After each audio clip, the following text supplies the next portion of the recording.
আজকের ভিডিওতে আমরা অনুপাত চ্যাপ্টার থেকে একটা গুরুত্বপূর্ণ অঙ্ক করব। দেখো, সমগ্র পৃথিবীর স্থলভাগ ও জলভাগের অনুপাত দেওয়া আছে 1:3।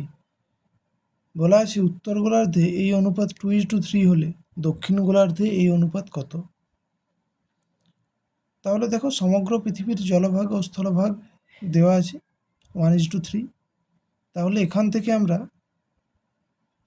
ওই সমগ্র পৃথিবীর স্থলভাগের পরিমাণ আর জলভাগের পরিমাণ বের করতে পারব। তাহলে দেখো, সমগ্র পৃথিবীর স্থলভাগের পরিমাণ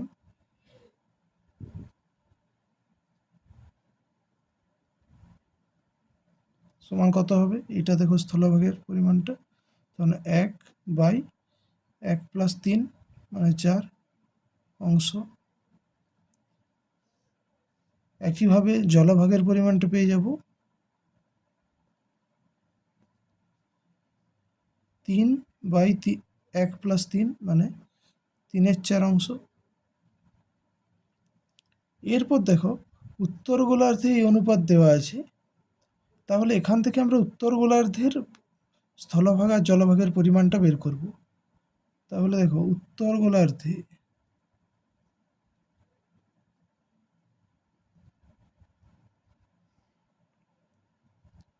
স্থলভাগের পরিমাণ কত হবে। উত্তর গোলার্ধের অংশ এইটা 2/3 আর 2 5 এত। এইটা দেখো, উত্তর গোলার্ধে বলেছে মানে পুরো পৃথিবীর অর্ধেকটা, তাই ইন্টু হাফ। অ্যাকচুয়ালি হাফটা আগে লিখতে হতো। এত অংশ,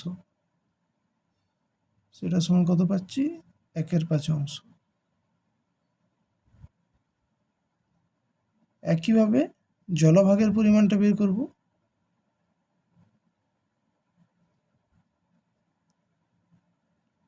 তিনের 5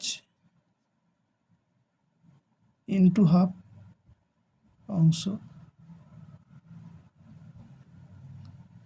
যেহেতু এটা সমগ্র পৃথিবীর নয়, উত্তর গোলার্ধে মানে অর্ধেকটা পৃথিবীর, তাই এই হাফগুলো গুণ হচ্ছে। তাহলে এখান থেকে পাবো 3/10 অংশ। তাহলে দেখো, উত্তর গোলার্ধে পরিমাণগুলো এইগুলো। তাহলে দক্ষিণ গোলার্ধের পরিমাণটা কত হবে। সমগ্র পৃথিবীর পরিমাণগুলোর থেকে উত্তর গোলার্ধের পরিমাণগুলো বাদ দিয়ে দিলে আমরা দক্ষিণ গোলার্ধের পরিমাণগুলো পেয়ে যাব। তাহলে দেখো, দক্ষিণ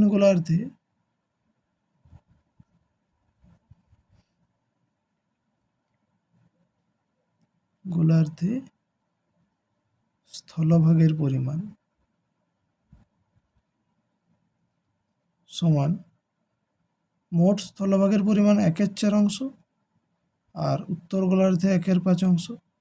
তাহলে এই দুটো বিয়োগ করলেই পেয়ে যাব দক্ষিণ গোলার্ধের স্থলভাগ। 5 - 4 মানে 1/20, 1/20 অংশ। দক্ষিণ গোলার্ধের পর জলভাগের পরিমাণটা বের করব।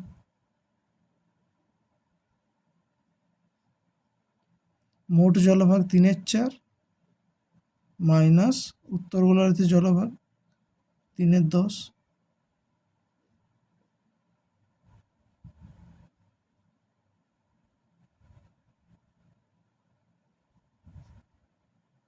10 × 30 মাইনাস 12 মানে 18, 18/40 অংশ।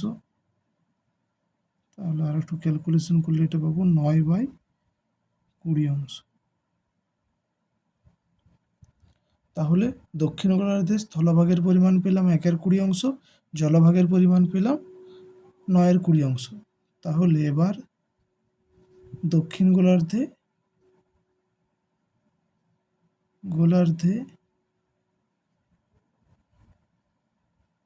স্থলভাগ ও জলভাগের অনুপাত। স্থলভাগ ও জলভাগের অনুপাত কত হবে। 1/20 = 9-এর 20, 1-এর 20 ইজটু 9-এর 20, 20 কেটে গেলে হবে 1:9। তাহলে দক্ষিণ গোলার্ধে এই অনুপাতটা কত হবে? 1:9।